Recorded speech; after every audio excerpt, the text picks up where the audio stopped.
Bonjour à toutes et à tous. Merci aux courageux qui sont levés ce matin tôt. Certains viennent de loin pour assister à la session de scénologie. Alors, on va parler de Saint toute la journée. Et notre première session, session d'actualité, c'est une session qui va durer 1h30 et il y aura 3 orateurs. La première oratrice, c'est Elisabeth Luporsi. Elisabeth est oncogénéticienne, elle travaille à l'hôpital de Mercy, on reparlera d'elle tout à l'heure. Elle nous parlera des nouveautés concernant la génétique des cancers du sein, en particulier les nouveautés sur le panel HBOC. On profitera de la fin de l'intervention pour avoir des questions. J'espère que les échanges seront nombreux avec vous. Ensuite, c'est moi qui me permettrai d'intervenir sur les actualités dans le carcinome canalaire in situ en vous montrant les controverses internationales sur le traitement de ce cancer qui est réputé simple, mais on le verra, tout n'est pas clair encore. Et dans la dernière partie, ce sera Sébastien Molière, qui est un spécialiste de l'imagerie mammaire. Donc s'il y a des radiologues, il ne faudra pas hésiter d'interagir avec lui et qui nous parlera aussi des nouveautés dans l'imagerie du carcinome canalaire in situ. Et puis j'ai la grande chance de modérer la session avec notre président de session, qui est Gérard Boutet. C'est un des piliers de la commission scénologie du collège. Vous savez que le collège a un certain nombre de commissions, et en particulier la commission scénologie, qui associe des gynécomèdes, des chirurgiens, des radiologues, des généticiens, des psychologues, etc., et qui réfléchit à des thèmes d'actualité. Donc on se voit assez souvent l'année. Et là, on vous montrera le travail de l'an passé. Et puis, peut-être en fin de topo, on vous dira sur quoi on travaille pour l'année prochaine. En tous les cas, bonne session. Merci de la présentation. Je voudrais rajouter un mot. Elle est beaucoup trop modeste. C'est la présidente de notre session, le professeur Carole Matelin, qui est de Strasbourg, qui est à Licence et qui est au CHU de Haute-Pierre comme chef de service de chirurgie gynécologique. Et c'est elle qui, en fait, dirige cette commission de scénologie. On va donner la parole tout de suite à Madame Luporski.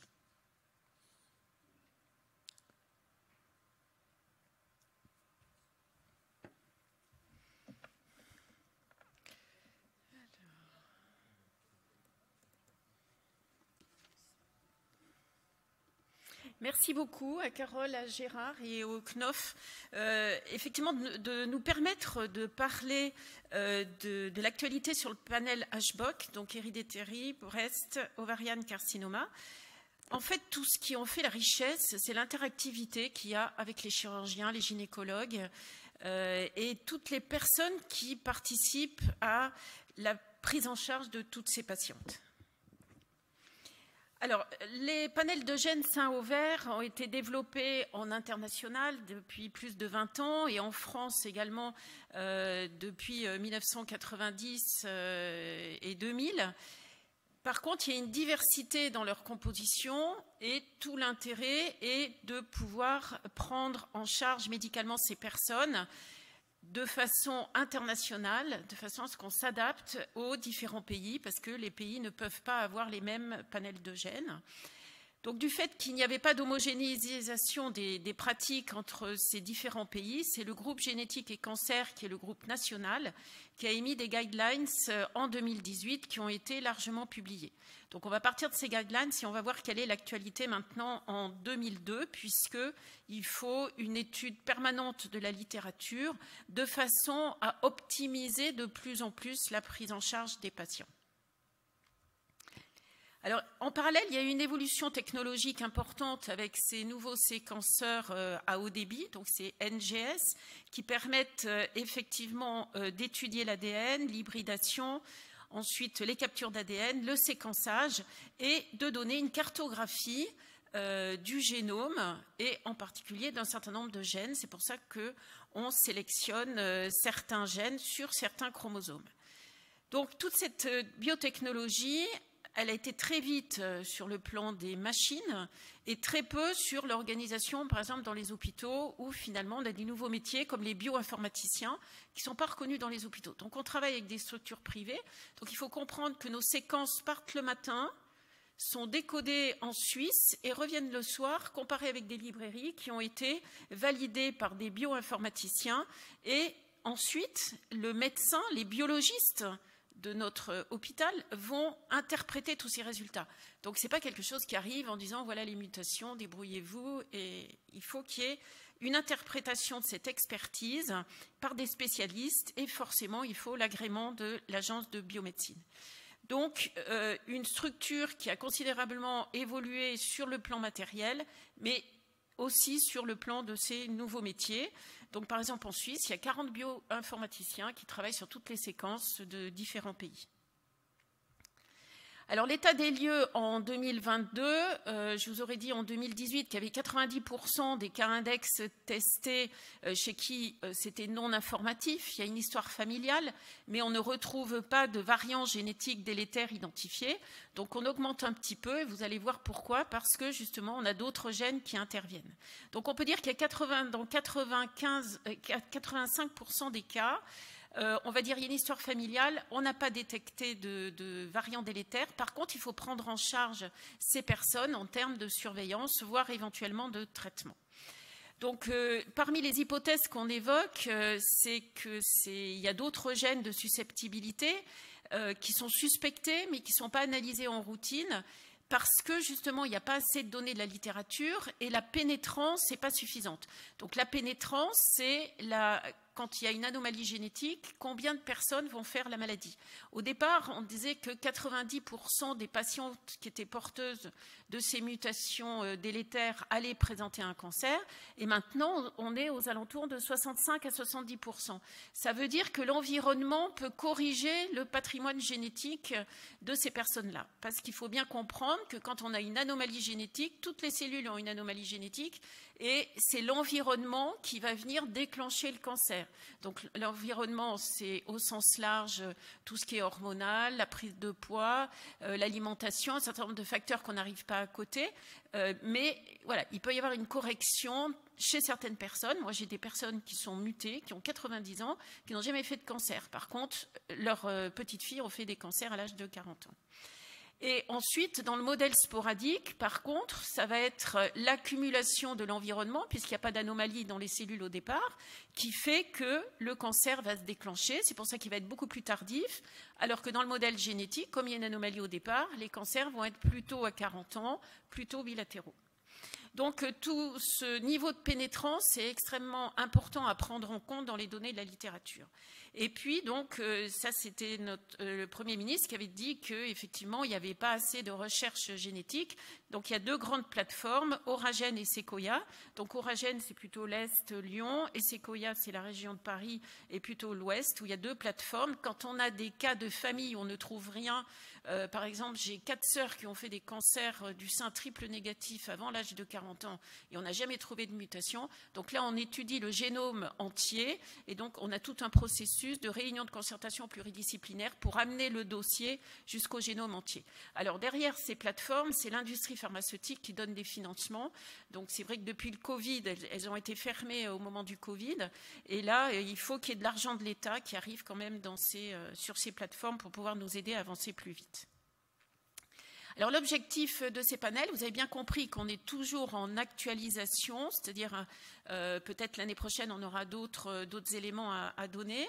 On a des études qui nous permettent de transformer les variants de signification inconnus en variants délétères. Donc ça, c'est extrêmement important de suivre. Donc vous voyez dans nos résultats, on dit qu'effectivement on n'a pas trouvé de mutation, mais on a un variant de signification inconnu. On n'en fait rien sur le plan de la surveillance. On ne va pas le détecter chez les apparentés. Par contre, on a une étude où on fait des regroupements de familles pour pouvoir améliorer les connaissances sur ces variants de signification inconnue. Donc sur les données de la littérature internationale, on est en difficulté parce qu'on a souvent que des petites séries où on n'arrive pas à avoir des niveaux de preuves. Donc c'est important de pouvoir faire aussi des accords d'experts. On a une étude aussi qui est Humospec qui permet de faire de la recherche sur des nouveaux gènes qui sont apparus, je vais vous montrer sur le tableau, et qui va permettre de mettre ces gènes après en routine. Alors en parallèle, donc là je parle plutôt de constitutionnel, donc c'est sur une prise de sang qu'on trouve une anomalie génétique. Il y a tous les enjeux de la theranostique, qui est cette médecine des tumeurs. Et maintenant, vous savez qu'on a des inhibiteurs de PARP quand il y a des mutations tumorales, par exemple pour le cancer de l'ovaire, et les inhibiteurs de PARP vont arriver aussi dans le cancer du sein en situation adjuvante. Donc il faut bien comprendre que la génétique, c'est à la fois le constitutionnel, mais c'est aussi toute l'analyse tumorale. Et donc l'industrie pharmaceutique a beaucoup collaboré avec les laboratoires académiques pour justement mettre en route des traitements qui sont maintenant de la routine dans le cancer de l'ovaire en traitement d'entretien, dans le cancer du sein en situation métastatique, et à partir du mois de septembre, le remboursement en situation adjuvante pour des personnes à haut risque. On va voir un exemple tout à l'heure. Alors ces enjeux, ça va être effectivement ces analyses tumorales. Donc il faut que les laboratoires soient des laboratoires bien contrôlés. Donc qui c'est qui est au départ? Maintenant c'est le chirurgien qui est au départ de l'analyse génétique quand il y a un cancer de l'ovaire, et c'est lui qui doit faire les prélèvements de BRCA au niveau de l'ovaire, du prélèvement ovarien, et faire ce qu'on appelle le HRD, qui est un test qui va permettre d'étendre au-delà de BRCA1, BRCA2, un certain nombre de gènes qui vont permettre de mettre en route des inhibiteurs de PARP en traitement d'entretien. Et l'analyse constitutionnelle, donc c'est différent, c'est sur la prise de sang. Donc là, on va avoir une prise en charge sur la surveillance des porteurs de variants délétères. Alors c'est vrai qu'on ne parle plus de mutation, on doit parler que de variants délétères maintenant. Donc vous voyez que dans cette surveillance, on va avoir ces personnes porteuses qui peuvent être malades ou non malades. Et puis ensuite, la possibilité de traitements médicamenteux qui sont donnés aux porteurs de variations délétères dans le cancer de l'ovaire ou dans le cancer du sein en situation métastatique. Et comme je vous le disais, maintenant, en situation adjuvante pour les malades qui ont un cancer du sein avec un risque de rechute. Donc si on regarde les cancers du sein traités en situation adjuvante, donc on opère, ils ont des facteurs de mauvais pronostic, on va faire de la chimiothérapie, de la radiothérapie et de l'hormonothérapie, ou parfois ce sont des triples négatifs. Les triples négatifs ont déjà une filière rapide, donc aux génétiques depuis plus de 15 ans, donc ces patients-là, on les voyait. Les patients qui ont des antécédents familiaux, on les voyait aussi parce qu'ils venaient à la consultation. Mais maintenant, tout cancer du sein, à partir du moment où il y aura des facteurs de mauvais pronostic qui sont le grade, l'envahissement ganglionnaire, le fait d'avoir des emboles vasculaires et le fait d'avoir des ganglions positifs, même s'il n'y a pas d'antécédent familial, va pouvoir bénéficier de la recherche de BRCA 1 et 2 pour pouvoir justement avoir un traitement d'inhibiteur de PARP dans le suivi du traitement adjuvant, c'est-à-dire qu'après la chimiothérapie, il y aura une hormonothérapie, éventuellement un inhibiteur de PARP pour ces populations qui sont mutées BRCA. Pour les triples négatifs, ce sera la même chose, il n'y a pas d'hormonothérapie, mais il y aura ces traitements de BRCA. Donc, c'est une avancée qui est extrêmement importante. Donc, vous voyez que c'est le domaine des généticiens, des oncologues, des chirurgiens, des gynécologues et même des radiologues puisqu'ils participent à la définition des facteurs à haut risque. Donc, les études en cours, COVAR, qui va classer tous ces variants de signification inconnue par des analyses de ségrégation. Donc, on sélectionne des familles où on a trouvé une anomalie génétique qu'on ne connaît pas, qui est de signification inconnue. Donc on va vérifier que toutes les personnes âgées non porteuses de cancer n'ont pas cette anomalie. Toutes les personnes qui ont un cancer, quel que soit l'âge, sont porteurs de cette anomalie. À partir du moment où on arrive à avoir 3 familles dans le monde où cette analyse de ségrégation a été bien faite, donc il faut qu'on prenne des grandes familles, on peut dire que le variant passe en délétère. Et nous, par exemple, on a permis de reconnaître 3 mutations de signification inconnue qui sont devenues connues après. Et donc tout ça est diffusé après sur le plan international. Et cette étude TumoSpect, qui est une étude nationale, qui est proposée aux familles dont l'histoire est évocatrice de prédisposition au cancer du sein ou de l'ovaire et dans lesquelles on n'a pas trouvé de gène de prédisposition. Donc c'est un petit peu avant les plateformes du génome et là on est surtout sur l'histoire de la famille et de la co-ségrégation des maladies dans ces familles-là. Et en parallèle, les prélèvements partent sur les plateformes du génome. Donc ici, vous avez un tableau, vous avez la première partie qui va jusqu'à TP53, où vous voyez que c'est le panel qui est commun sur le plan international, où les résultats vont être rendus pour une prise en charge spécifique des cas index, avec des programmes de surveillance ou avec des programmes chirurgicaux pour ceux qui sont porteurs de la maladie. Et pour les apparentés, on va faire un test. Donc, où la parenté est porteur, ces enfants pourront accéder, donc c'est un autosomique dominant, donc 50% de ces enfants seront porteurs, donc là il faudra les tester aussi. À partir du moment où un enfant qui n'est pas porteur, enfin un enfant, parce qu'on les teste à partir normalement de 18 ans, mais en général on le fait à 22 ans, leurs enfants n'auront pas besoin d'être testés. Donc vous voyez qu'ici on est dans des gènes à risque de cancer associés avec un risque élevé, dans un contexte de maladie, cancer du sein et de l'ovaire. Ça, c'est la reconnaissance d'utilité clinique dans ce contexte de ce panel HBOC. Donc ici, vous avez, on rend ces résultats, mais on ne prend pas en charge les patients à partir d'ATM jusqu'à XRCC2. On le signifie dans le résultat, on n'a pas encore suffisamment de données pour dire qu'on va modifier la prise en charge. Donc vous voyez, c'est toujours en actualité, peut-être que l'année prochaine on aura des éléments en particulier pour ATM. Et par contre, on ne fait pas de tests pour les apparentés. Donc en fait, on est dans un risque de cancer associé qui est faible ou mal déterminé dans ce contexte de HBOC. Et c'est pour ça qu'il faut faire très attention et ne pas rendre des résultats, en particulier sur des chirurgies prophylactiques, alors qu'on n'a pas de données suffisantes. Donc il faut vraiment qu'il y ait des recommandations et un consensus. Et en dessous du tableau, ce que vous ne voyez pas, ce sont tous les gènes qui sont en recherche et qui doivent remonter à ce niveau-là. Donc ce niveau où peut-être on ne sait pas. Et c'est l'objectif de ces gènes-là, c'est de pouvoir remonter dans la première catégorie pour les reconnaître d'utilité clinique. Donc c'est un travail qui ne se fait pas sur un an, qui se fait sur plusieurs années, mais c'est notre objectif important.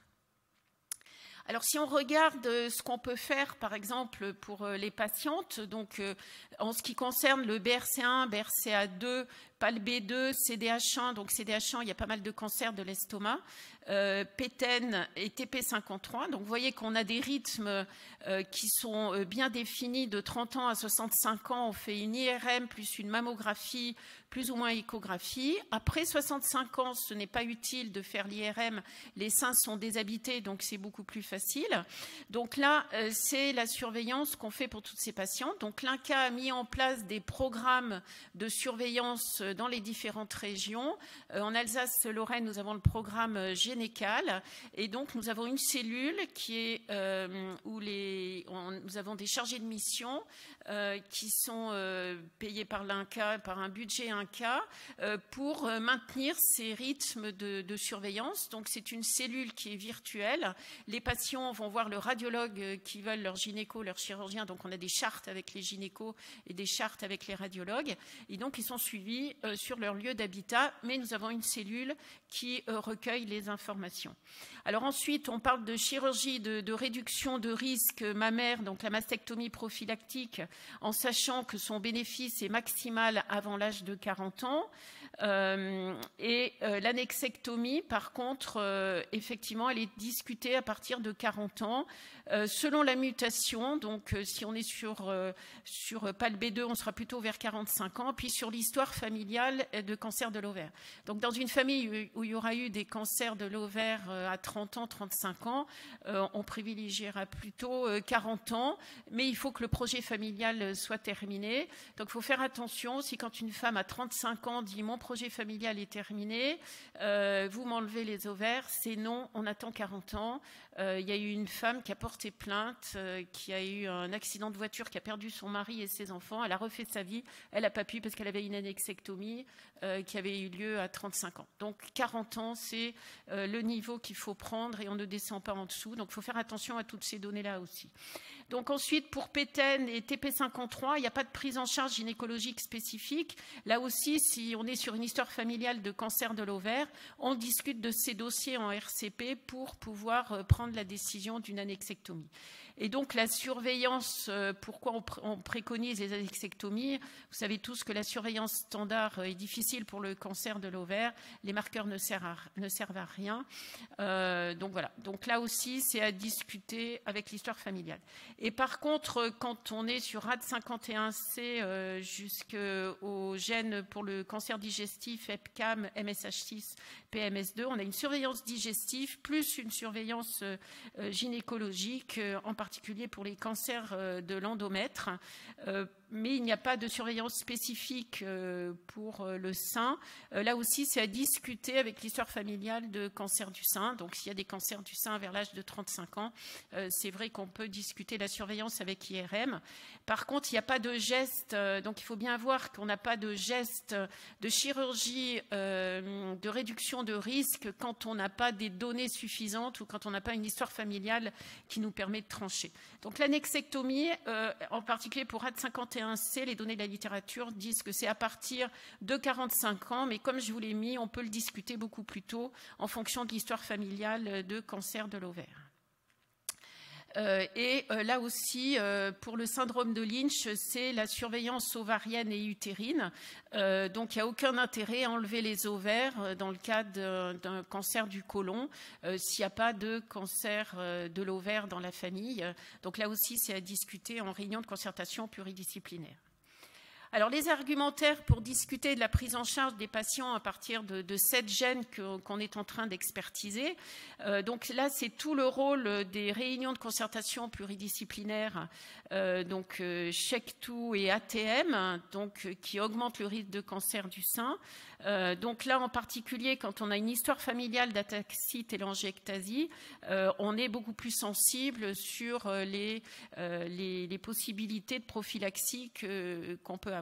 Donc, il faut bien différencier la RCP d'organes qui va dire « Ok, on va faire une mammectomie de réduction de risque chez une patiente ». Donc, c'est le standard pour le BRCA1, pour le BRCA2. Par contre, en réunion de concertation pluridisciplinaire d'oncogénétique, on évalue des risques. Donc, on va dire oui, il y a un risque de cancer du sein important. Donc, nous, on favorise la mastectomie prophylactique. Et sinon, on dit non, il n'y a pas de geste, en particulier quand on a peu de connaissances sur ces gènes-là. Donc, quand on voit le niveau de risque de SHEC2, on voit qu'on a des données de la littérature qui vont de modéré à élevé, y compris pour les autres gènes. Donc là aussi, on va avoir l'histoire familiale de cancer du sein et le type de mutation qui peuvent rentrer en ligne de compte, la maladie d'ataxie télangiectasie qui va permettre de dire il y a des signes de patients porteurs de la maladie, parce que c'est une maladie qui est très fréquente, le gène ATM. Donc là, effectivement, il faut peut-être faire quelque chose pour ces patientes-là. Ensuite, là, notre problème avec BRIP1, c'est qu'on a 2 publications qui nous montrent qu'il y a beaucoup de cancers de l'ovaire, mais il y a énormément de publications qui montrent qu'on n'a jamais trouvé de cancer de l'ovaire dans ces familles-là. Donc, vous voyez que c'est la difficulté. Donc, ce sont des accords d'experts. C'est pour ça qu'il y a une veille scientifique et bibliographique qui est de tous les instants, et nous avons une réunion tous les 2 mois pour pouvoir actualiser. Et l'intérêt est de faire remonter tous ces gènes-là.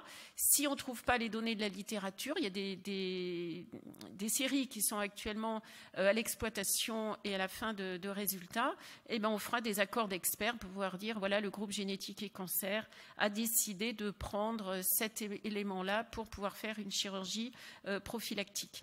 Et par contre, quand on est par exemple sur STK11, c'est vrai qu'il y a beaucoup de cancers du sein et de l'ovaire qui vont de élevé à très élevé, mais les données de la littérature n'ont pas été suffisamment bien faites pour pouvoir en tirer des conséquences. Donc, on ne va pas refaire une étude. Donc, là aussi, c'est une estimation du risque de ces patientes dans ces programmes qui sont ces patients très particuliers.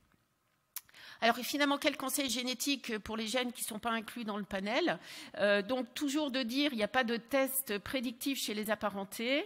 On ne peut pas prendre en charge les apparentés.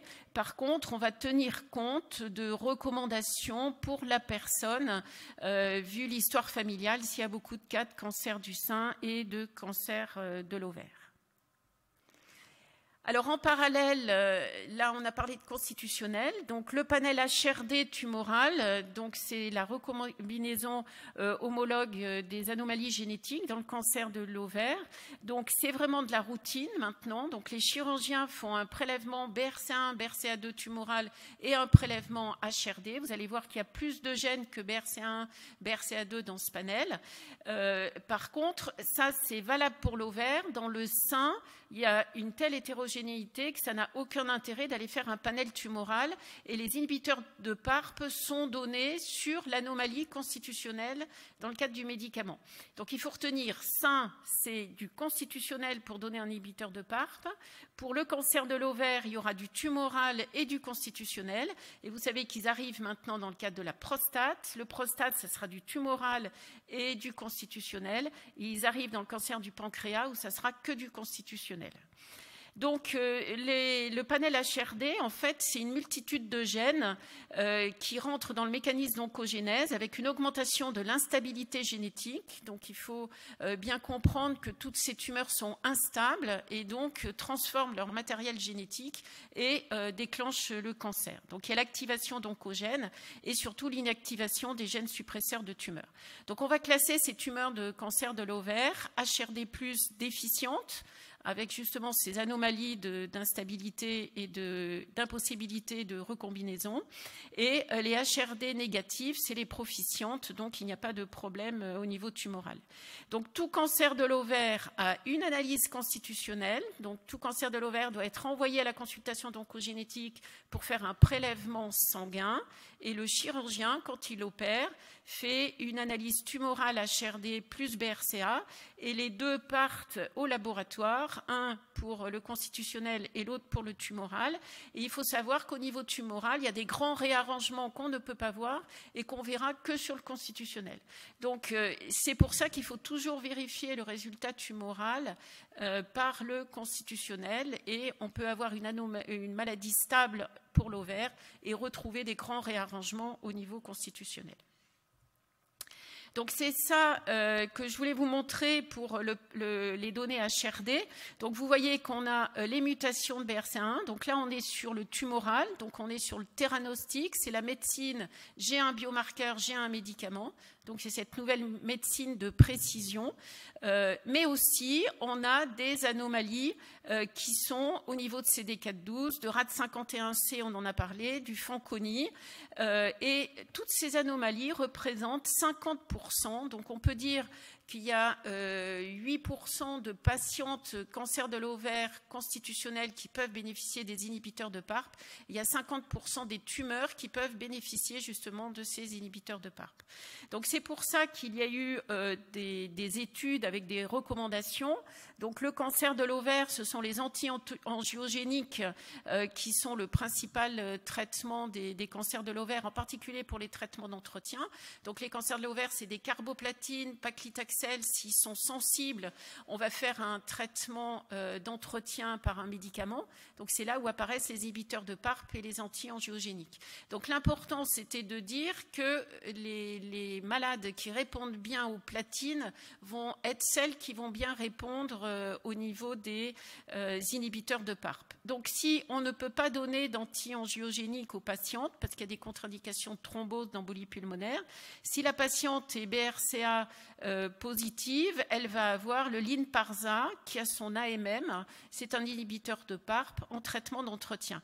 Par contre, si elle est BRCA négative, si elle est HRD+, donc il y a d'autres anomalies que BRCA1, BRCA2, elle peut avoir un inhibiteur de PARP qui a été développé indépendamment des anomalies génétiques.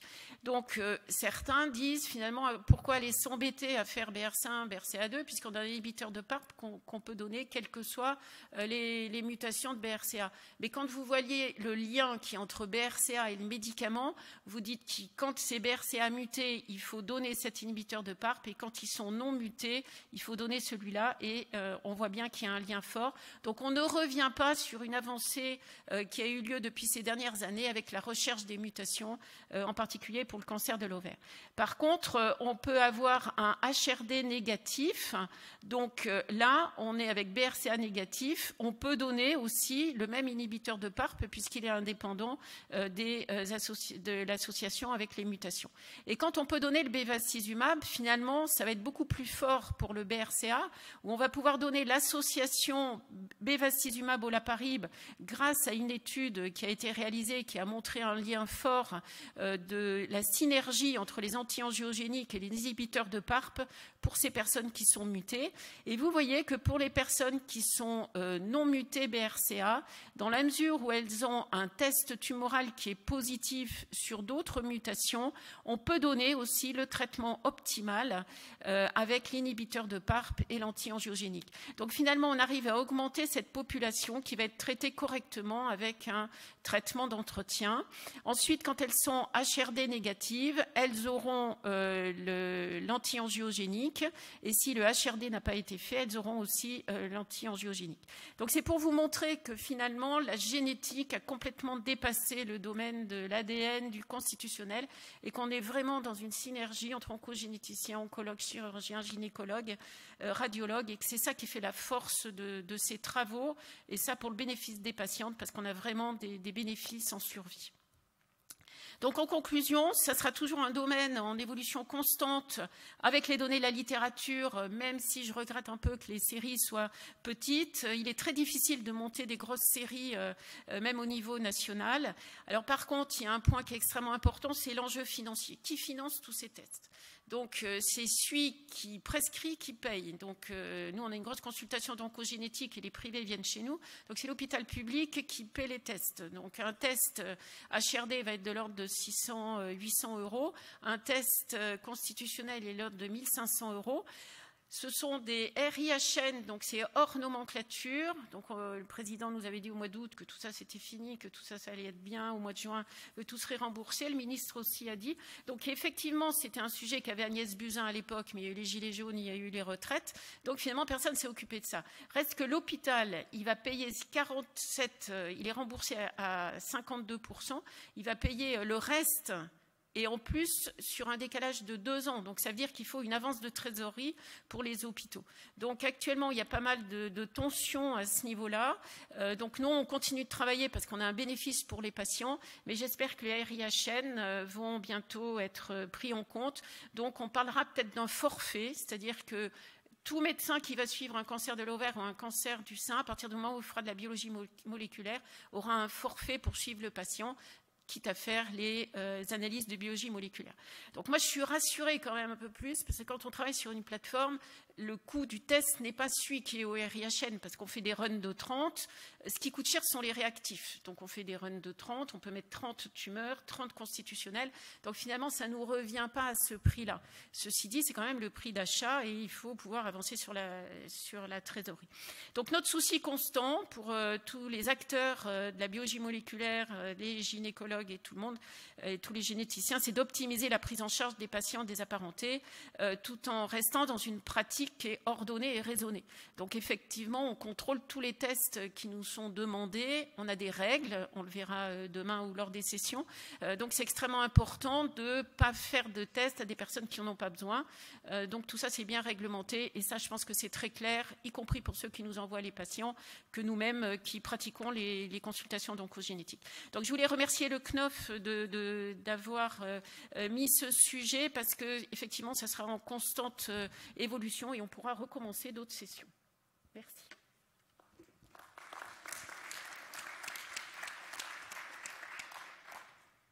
Merci Elisabeth, ça a été remarquablement clair.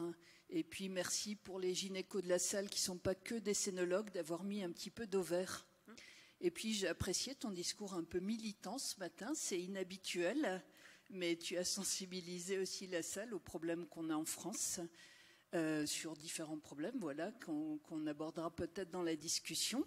Donc je propose que les questions aillent à la salle d'abord, et puis ensuite on t'en posera l'une ou l'autre avec Gérard. Si vous avez une question, levez le bras. Le sujet n'est pas simple, hein, s'il faut bien le dire, pour des cliniciens de base.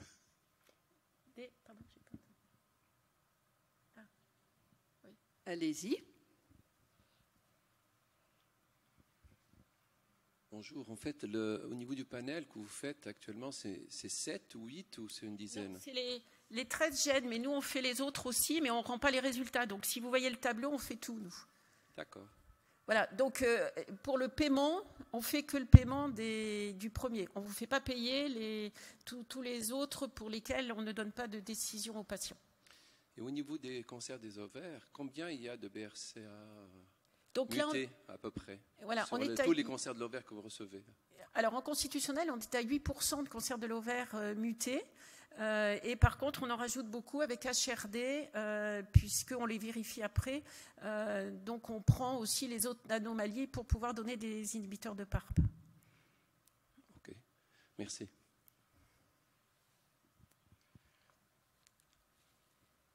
Jean-Yves a une question.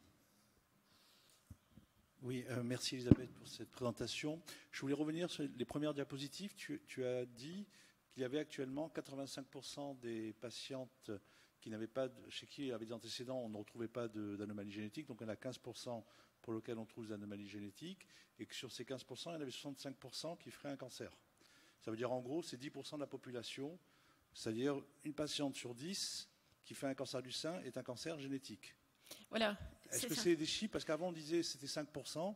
Est-ce qu'aujourd'hui, c'est vraiment ce chiffre qu'il faut retenir? C'est 1 sur 10, c'est d'origine vraiment génétique prouvée. Voilà, c'est ça. Dans des familles qui sont présélectionnées, où effectivement il y a des histoires familiales. Donc nous, ce qui nous intéresse, c'est toutes ces familles où il y a des antécédents. La famille où il y a 4 cancers triple négatifs chez les sœurs, on ne comprend pas qu'on ne trouve pas quelque chose. Donc après, il y a des niveaux un petit peu différents, si tu veux. On met tout le monde dedans, puisqu'on ne peut pas faire autrement. Mais par exemple, je vais avoir des cancers à 95 ans. Et puis les enfants n'ont jamais fait de cancer. Donc quand on mélange tout, effectivement, on en est là, quoi. Mais pour moi, ce n'est pas les mêmes niveaux entre 4 sœurs triple neg et puis 2 personnes qui ont des cancers. Alors justement, les triple neg, l'INCa nous a dit arrêtez à 60. Nous, on n'arrête pas à 60 et on trouve des cancers triple négatifs mutés à 85 ans. Donc ça, c'est le chiffre vraiment général qui est un peu une extrapolation, donc ce qu'on peut dire. Mais nous, on reste sur quand même 85% des cas où on se dit qu'on aurait dû trouver quelque chose et on ne trouve pas. D'accord. Et deuxième question, concernant la sélection des patients. Donc là, je vais faire de la clinique du quotidien, en fait. On parle du cancer du sein, du cancer de l'ovaire. On a des scores connus de l'INSERM qui vont nous permettre de sélectionner ces patientes pour vous les adresser. Où on en est aujourd'hui des cancers annexes, entre guillemets, c'est-à-dire par exemple le cancer du pancréas, le cancer de la prostate. Est-ce qu'on doit les prendre en compte ou pas pour dans l'évaluation de risque de mutation?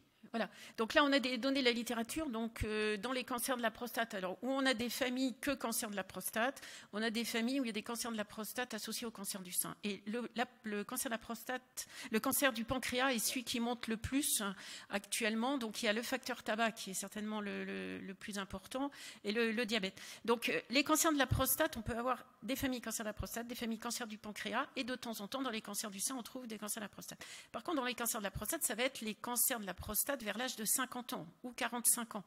On ne va pas s'intéresser aux familles où il y a des cancers de la prostate à 95 ans. Donc il faut qu'il y ait au niveau cancer de la prostate une donnée d'âge. Et dans le cancer du pancréas, c'est surtout le nombre de cancers du pancréas qu'il y a, quel que soit l'âge. Et là, on se rend compte qu'on est en exponentiel. Aujourd'hui, il n'y a pas de score intégrant ces deux. Alors nous, on en tient compte dans toutes les informations que l'on fait, puisqu'il faut qu'il y ait une porte d'entrée par le cancer du sein ou le cancer de l'ovaire. Donc on recueille les cancers de la prostate et les cancers du pancréas qui vont nous faire augmenter le risque. Par contre, dès qu'il y a des cancers de la prostate, on les voit en consultation d'oncogénétique et on peut trouver des cancers du sein. Donc si tu veux, il faut sensibiliser quand vous les voyez en disant est-ce que vous avez eu des cancers de la prostate et des cancers du pancréas, parce que ça peut changer le niveau. Mais la porte d'entrée restera le sein, puisque vous voyez des patientes plutôt en gynéco. Et par contre, les digestifs nous envoient des familles de cancers du pancréas, les urologues des cancers de la prostate, et on découvre des cancers du sein. Alors, le cancer de la prostate, c'est plutôt BRCA2, et le cancer du pancréas, c'est plutôt BRCA1. Merci. Je ne sais pas si j'ai répondu complètement, mais alors on en tient compte. Donc demain, on parlera justement des recommandations.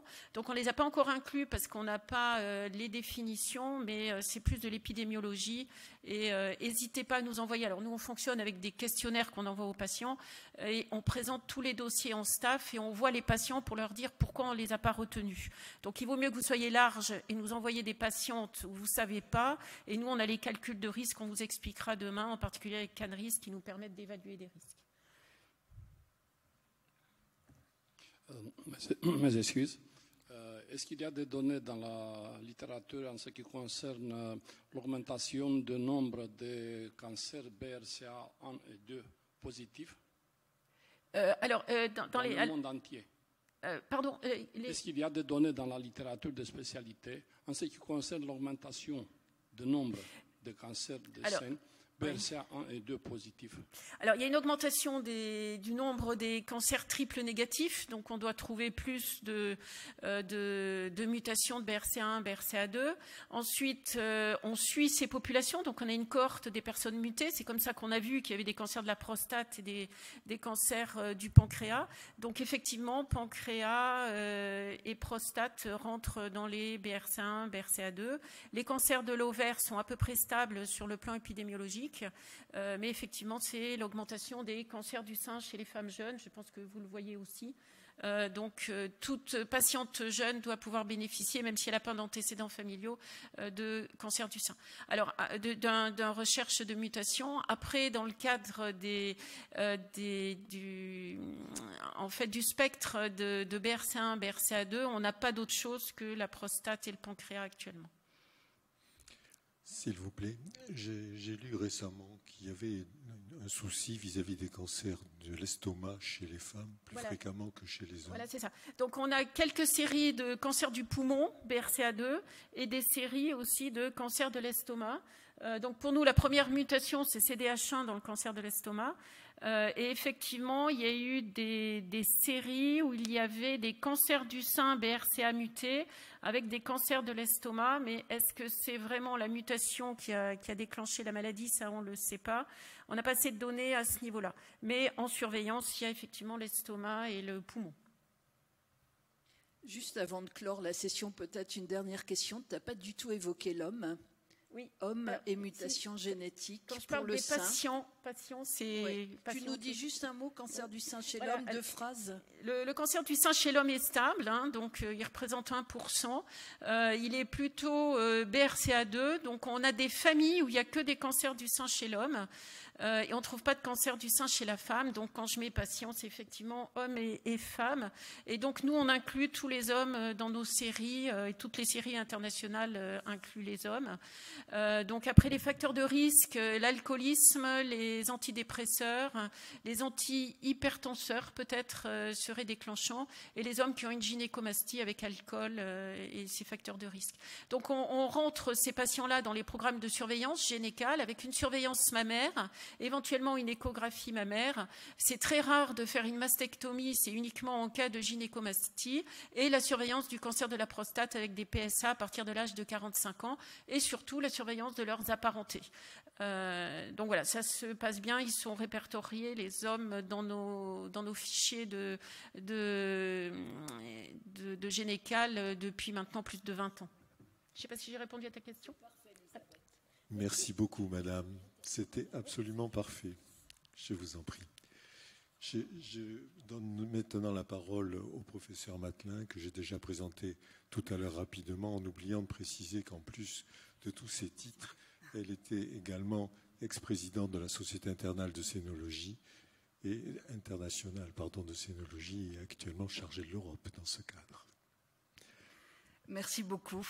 Donc, on a commencé par le gène, la prédisposition, et on va continuer à augmenter dans la gravité. On quitte la prédisposition, on va dans ce que certains appellent les pré-cancers, mais on y reviendra dans le topo. Est-ce que c'est justifié de parler de pré-cancer? Donc, on va aborder le carcinome canalaire in situ. Alors, c'est un travail que j'ai fait en collaboration avec Massimo Lodi, qui n'est pas dans la salle, qui est un de nos chefs de clinique, il arrivera tout à l'heure, et Sébastien Molière, que vous aurez la chance d'écouter tout à l'heure. Alors nous n'avons pas de lien d'intérêt tous les trois en rapport avec ce sujet. Et pour quelle raison la commission scénologie du collège nous a demandé de choisir ce sujet-là? Eh bien, c'est parce que c'est un sujet qu'on avait l'impression de très bien connaître en France. Pourtant, on continue toujours à publier dessus, et je vous ai montré les chiffres de ce simple moteur de recherche qui est PubMed. Depuis qu'on commence à en parler, 1945, il y a plus de 12 000 publications sur le carcinome canalaire in situ. Et encore l'an dernier, il y a quasiment eu 500 papiers dessus. C'est-à-dire qu'il y a encore des choses à dire et à connaître. Ce qui est paradoxal sur le fait que tout ne soit pas clair sur le carcinome canalaire in situ, c'est que finalement, c'est un cancer qui se soigne de façon assez simple. Il n'y a pas grand-chose comme option thérapeutique. Il y a la chirurgie et la radiothérapie. Et il n'y a pas toutes ces thérapies ciblées, etc. Et pourtant, tout n'est pas clair. Donc, pour essayer de savoir les questions résolues et les questions non résolues, on a décidé avec la commission scénologie de mener une enquête internationale en partenariat avec la Société internationale de scénologie pour connaître ce qui est consensuel dans le monde et sur quoi travaillent encore les gens sur ce sujet. Alors, l'enquête a duré 4 mois. Elle s'est passée entre novembre 2021 et février 2022. Il y a 44 sociétés internationales de scénologie dans le monde et on a la chance quand même qu'à peu près la moitié ait accepté de nous répondre. 20 sociétés ont répondu et ces sociétés savantes de scénologie sont réparties aux États-Unis, plusieurs en Amérique du Sud, plusieurs en Afrique. La Chine a répondu, le Japon, l'Australie, la Nouvelle-Zélande, qui sont ces 2 pays qui ont le plus de cancer du sein dans le monde, la Russie et un certain nombre de pays européens.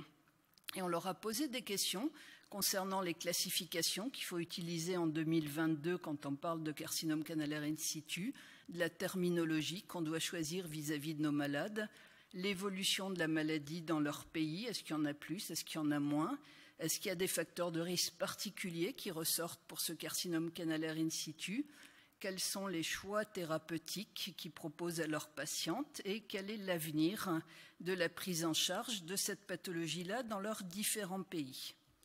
Alors, je vais vous montrer les points consensuels et puis ensuite on abordera les points où finalement les différents pays ne sont pas en accord. Alors, les points consensuels, c'est déjà la définition. Pour tout le monde, quand on parle de carcinome canalaire in situ, on parle d'une prolifération de cellules cancéreuses. Elles sont bien cancéreuses, ce n'est pas du précancer. Ces cellules sont à l'intérieur de l'arbre galactophorique et on ne voit pas, mais c'est dans des conditions de lecture en microscopie optique d'invasion. Ce qui ne veut pas dire qu'il n'y en a pas, mais les pathologistes qui font un certain nombre de lames ne les identifient pas sur leurs lames. Dans la classification TNM, on parle de TIS ou de PTIS si vous en faites le diagnostic après l'intervention. Et pour l'Union internationale contre le cancer qui a participé à cette étude, on est en stade 0. Alors, quelles sont les classifications utilisées? Vous savez qu'il y a 3 classifications pour les in situ. La classification selon le grade de l'in situ, la classification selon l'aspect morphologique de l'in situ et la classification qu'on utilisait beaucoup en France jusqu'à maintenant, qui était la classification appelée DIN, néoplasie intraductale, qui avait été proposée par Madame Tavassoli. Et pourquoi elle avait utilisé cette classification DIN? C'est parce qu'elle ne voulait plus qu'on utilise le mot cancer ou carcinome aux malades. Elle disait si on atténue un peu le dialogue, la maladie passera mieux, elle sera moins considérée comme un cancer. Alors ça, au niveau des 20 sociétés qui ont répondu, ils ont tous suggéré qu'il fallait retirer cette classification DIN. Il faut parler de carcinome canalaire in situ parce qu'il n'y a pas de raison de masquer à une patiente ce qu'elle a. Et en 2022, on fait de l'information éclairée. Oui, les cellules sont cancéreuses, c'est vrai qu'elles sont dans les canaux, il y a un risque de passage à l'invasion, on ne va pas masquer le diagnostic. Donc restent les 2 premières classifications, le grade. Alors dans l'enquête, 100%, les 20 sociétés ont dit qu'il fallait à tout prix, dans nos comptes rendus, avoir le grade de l'in situ, carcinome canalaire in situ de bas grade. Je vous en montre un exemple. C'est une forme cribriforme. grade intermédiaire, tout ça c'est du bas risque évolutif, donc il faut le savoir, les cliniciens doivent savoir le grade de l'in situ. Et puis le grade 3, c'est du carcinome de haut risque avec plus de risque de rechute ou d'évolution. Donc ça, il faut le garder. Et puis 77%, donc quand même bien plus que la moitié des sociétés savantes, recommandent d'utiliser encore la classification morphologique où les anapathes nous disent là, vous êtes dans une forme papillaire. Et je crois que c'est important qu'on le sache comme clinicien, parce que ça veut dire, attention, ça sera sûrement un carcinome assez diffus, peut-être plus diffus que le laisse penser l'imagerie. Ou bien c'est cribriforme, on ne va pas bien le voir en imagerie. Ou bien il y a plein de microcalcifications, et là on va être inquiet, c'est le comédocarcinome. Donc au final, pour cette histoire de classification, on laisse de côté la DIN, on nous demande un grade, bas, moyen, haut, et un type morphologique. Deuxième point, on a posé la question à ces sociétés qui ont donc tous des bases de données sur leur pays. Quelle est l'incidence des carcinomes canalaires in situ? Est-ce que ça augmente comme les autres cancers invasifs? Et est-ce qu'il y a des facteurs de risque un peu particuliers? Alors, l'incidence, comme c'est un cancer qui est souvent infraclinique, c'est quand même rare que les dames viennent nous voir avec une masse ou un écoulement, c'est les imageurs qui le diagnostiquent. Et donc, à partir du moment où on lance des programmes de dépistage, qu'ils soient organisés ou individuels, on va trouver plus de carcinomes canalaires in situ. Alors, on a regardé la situation française. Avant 89, on était à 4% de CCIS. Maintenant, on est à 13%. Forcément, le dépistage est passé par là. Mais le dépistage commence à être moins attractif pour les patientes. Donc on va voir ce qui se passe au niveau de l'évolution. Alors au niveau de l'enquête mondiale, c'est pareil, les chiffres sont les mêmes. 13,7% des cancers mammaires traités en international pour les 20 pays qui ont participé sont des in situ. En France, donc nos taux de participation sont plutôt stagnants, voire diminuent, et du coup notre incidence de CCIS n'augmente pas, alors que les invasifs augmentent. On reste à 13%. Et dans l'enquête, c'est pareil. Dans les pays où il y a une stagnation du dépistage, les taux de CCIS stagnent. Par contre, dans les pays, et ils sont 77% à augmenter leur taux de dépistage, eh bien, les taux de carcinome canalaire in situ augmentent. Donc, c'est vraiment le cancer diagnostiqué par les imageurs. Je vous montre juste un exemple du Grand Est chez nous. Je vous montre la période en rapport avec le dépistage 2018-2019. Je ne vous ai pas montré la période d'après puisqu'il y avait le Covid, donc ça change les chiffres. 2018-2019, le Covid n'est pas encore là. Qu'est-ce qu'on voit dans le Grand Est? 13% des cancers dépistés sont des carcinomes canalaires in situ, donc on est conforme aux données, et des taux de participation qui sont à peu près de 42% pour les dépistages. Donc ce n'est pas énorme. Les facteurs de risque, maintenant, on va regarder si l'in situ a des facteurs de risque un peu différents des invasifs. Alors l'âge, c'est un peu comme l'invasif, il n'y a pas beaucoup de cancers in situ chez les jeunes, pas beaucoup chez les très âgés, il y en a plutôt dans l'âge du dépistage, 50-70 ans. Pardon. L'origine ethnique, il y a moins d'in situ chez les afro-américaines, chez les asiatiques et les hispaniques, en comparaison avec les femmes caucasiennes, mais c'est pareil dans l'invasif. Elisabeth l'a évoqué aussi, l'in situ, ça se voit aussi chez les femmes mutées, elles ne font pas forcément des cancers invasifs de phénotype triple négatif. Les radiologues le savent, chez les femmes qui ont une densité mammaire élevée, on trouve un peu plus d'in situ. Et il y a une chose qui est un peu étonnante, c'est l'obésité. Vous savez qu'une femme obèse après la ménopause a plus de risques de développer un cancer invasif, et ça, c'est pas retrouvé dans l'in situ. Donc ce paramètre-là n'intervient pas. Pour la parité, c'est pareil, in situ ou invasif, moins il y a de grossesse, moins il y a de carcinome. Par contre, ce qui est étonnant, c'est l'allaitement. L'allaitement est un facteur de risque d'in situ lorsque l'allaitement est très prolongé, au-delà de 2 ans. Alors qu'à l'inverse, il protège modestement, 4% de réduction par année d'allaitement, des cancers invasifs. Et puis pour le traitement hormonal de substitution, je dirais qu'il y a des controverses. Donc voilà ces facteurs de risque. Ils sont consensuels dans les pays. La prise en charge chirurgicale, il y a des choses consensuelles dans l'enquête et des choses discordantes. Alors, qu'est-ce qui est consensuel? En gros, tout le monde propose aux patientes d'essayer de garder le sein, de faire un traitement conservateur quand l'in situ est moins de 5 cm et qu'il est unifocal. Bien sûr, on tient compte aussi du volume du sein et du désir de la patiente. Mais dans notre enquête, dans 2/3 des cas, un in situ est traité de manière conservatrice. C'est aussi les taux qu'on a en France. Bien sûr, pour être conservateur, il faut de la bonne radiologie, du bon repérage, etc. L'histoire des marges est enfin consensuelle. Pendant longtemps, on se disait qu'il faut être plus large pour l'in situ.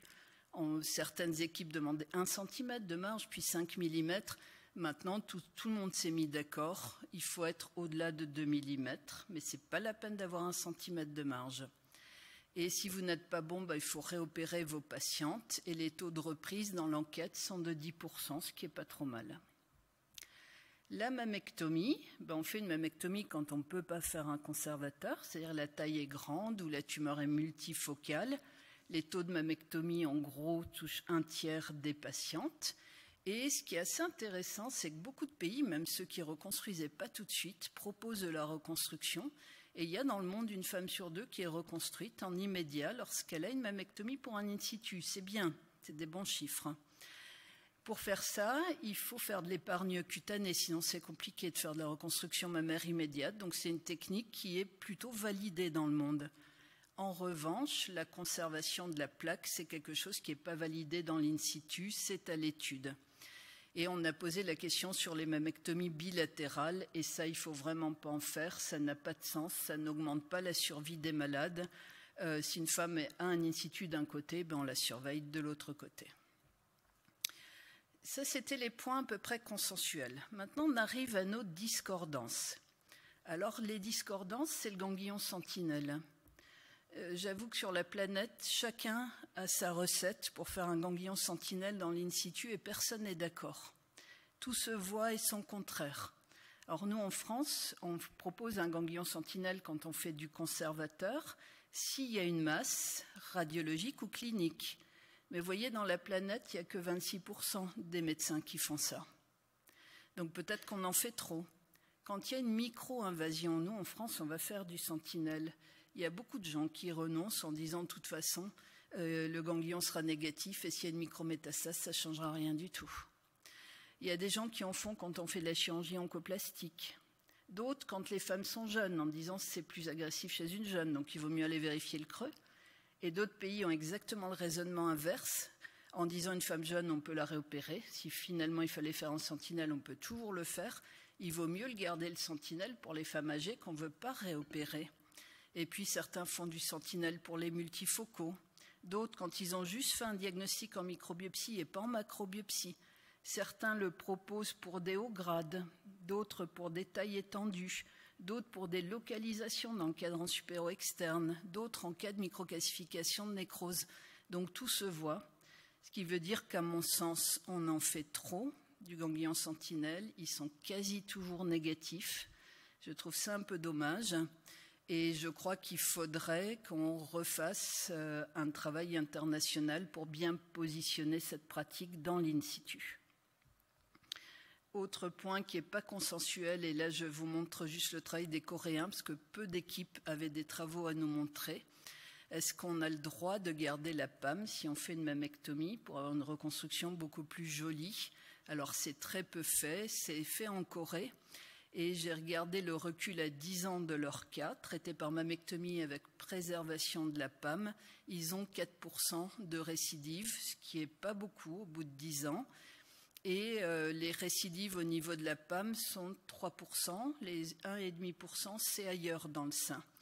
Et il y a des choses qui influencent leur taux de récidive. Le statut RP quand il est négatif, donc ils font de l'immunohistochimie avant, ce que nous ne faisons pas en France. Lorsque la taille tumorale est importante et si la distance entre l'in situ et le mamelon est de moins d'1 centimètre. Donc des choses à suivre. Et puis gros point de discordance dans les pays, la détermination des RE, RP et HER2.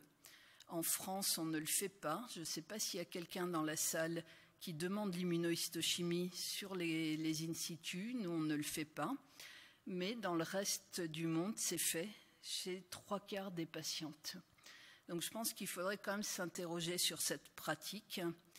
Et du coup, ça change le traitement parce que lorsque les récepteurs hormonaux sont positifs, dans 3/4 des cas, les patientes reçoivent une hormonothérapie par tamoxifène, ce que nous avons abandonné. Quand j'ai commencé à faire de la SNO il y a plus de 30 ans, on en donnait, on n'en donne plus. Est-ce qu'il ne faudrait pas s'interroger quand même sur peut-être quelques indications qui resteraient?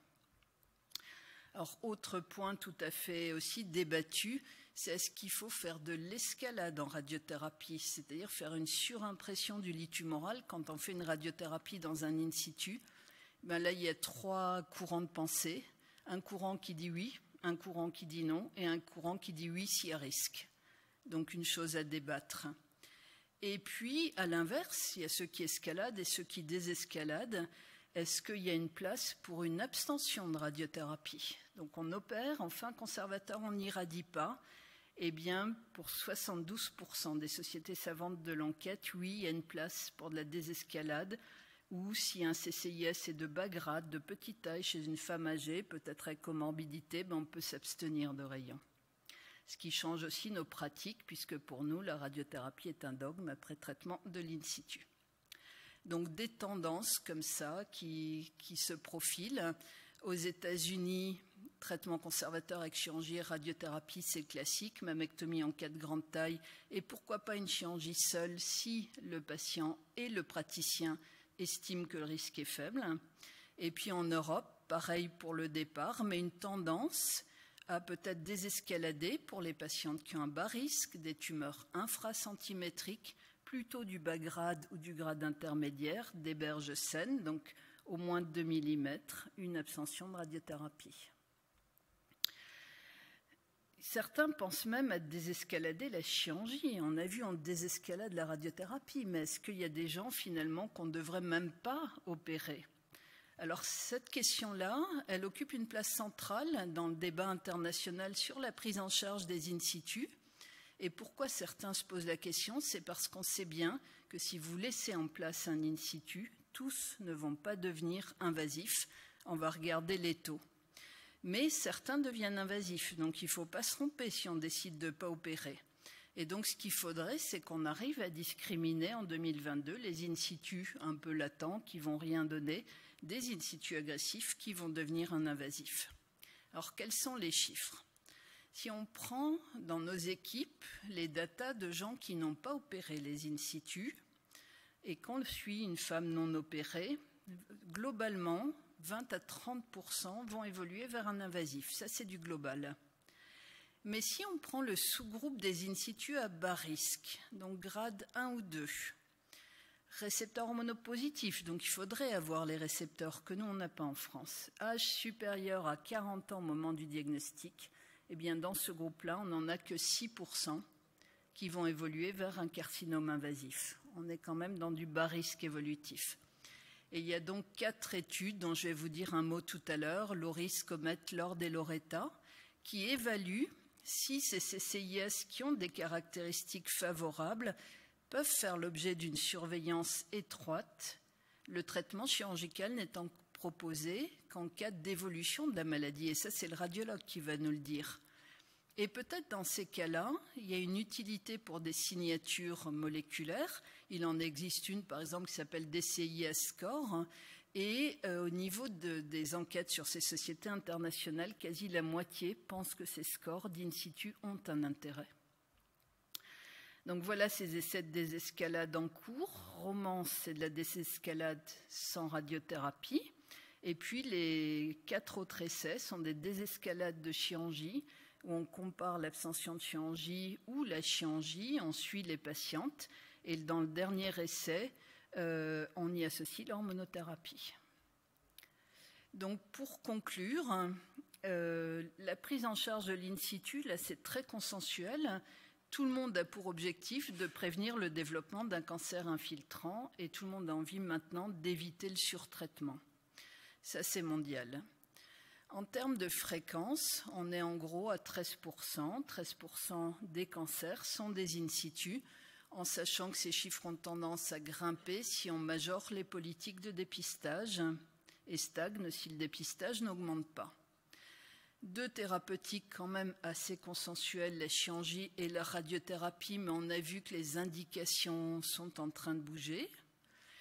Et puis, des voix se lèvent pour évaluer l'abstention de radiothérapie, voire l'abstention de chirurgie avec surveillance active pour des patientes à faible risque et qui souhaitent cette option-là, bien entendu. Donc voilà, il y a des travaux de recherche fondamentale qui sont en cours. Il y a un travail qui s'appelle Précision et qui vise à mieux comprendre les bases de l'invasion dans le but d'améliorer la quantification des risques d'invasion et d'identifier de nouvelles cibles visant à prévenir cette invasion. Donc c'est intéressant aussi, il faudra être attentif à ces résultats. Et cette enquête, si vous avez envie de la lire, elle est acceptée dans l'European Journal of Breast Health et elle devrait sortir, je crois, d'ici quelques jours ou semaines. Et je vous remercie.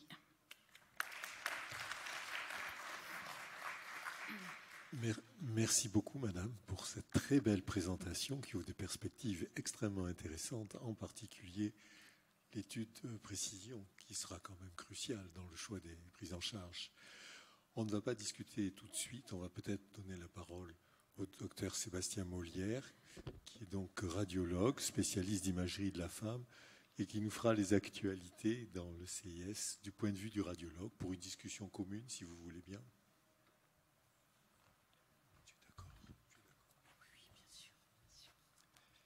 Merci Gérard, bonjour à tous. Je vais vous présenter sur une vingtaine de minutes des éléments d'imagerie qui j'espère vous intéresseront. Je vais me débrouiller pour que ça vous intéresse. On va voir des points assez pratiques. Donc la première chose, première partie, c'est vraiment de vous rappeler la présentation clinique, la présentation classique des in situ, sous forme de micro-qualification. On va refaire un petit point sur l'aspect des qualifications. On ne va pas passer trop de temps. Et ensuite, on va se poser des questions d'actualité. Donc, est-ce que, premièrement, par exemple, la tomosynthèse peut apporter quelque chose dans les CCIS? Quelles sont la place des autres modalités, comme l'échographie, l'IRM? Quel type de prélèvement choisir pour faire un diagnostic? Quand suspecter une composante invasive, quel est l'impact potentiel? Et bien sûr, se poser un petit peu des questions sur le repérage préopératoire. Alors déjà, la présentation classique du CCIS, donc Carole vous a bien expliqué, dans la majorité des cas, plus de 80% des cas, bien sûr, les femmes sont asymptomatiques et c'est une découverte radiologique, donc sous forme de microcalcification à la mammographie.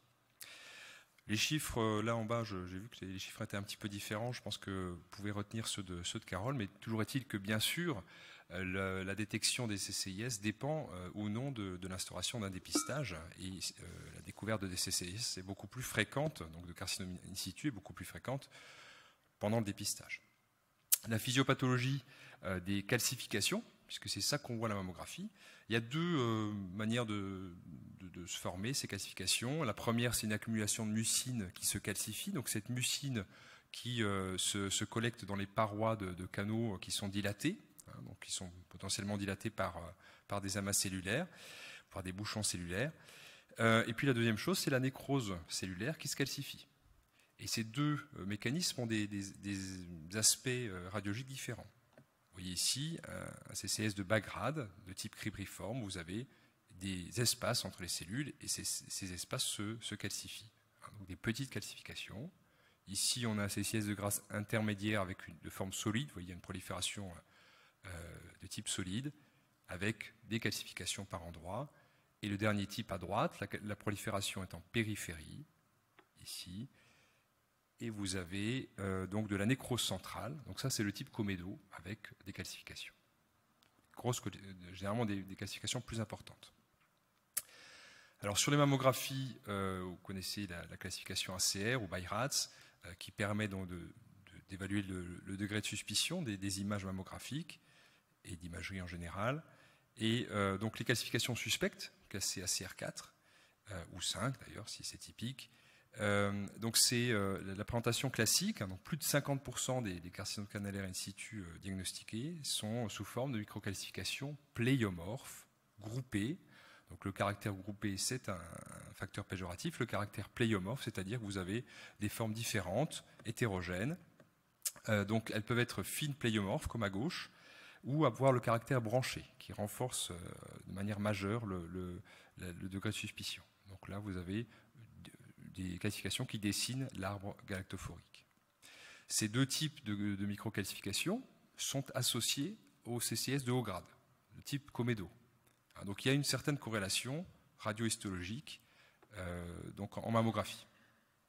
Et puis vous avez des calcifications qui sont amorphes. Donc quand elles sont groupées, elles restent suspectes.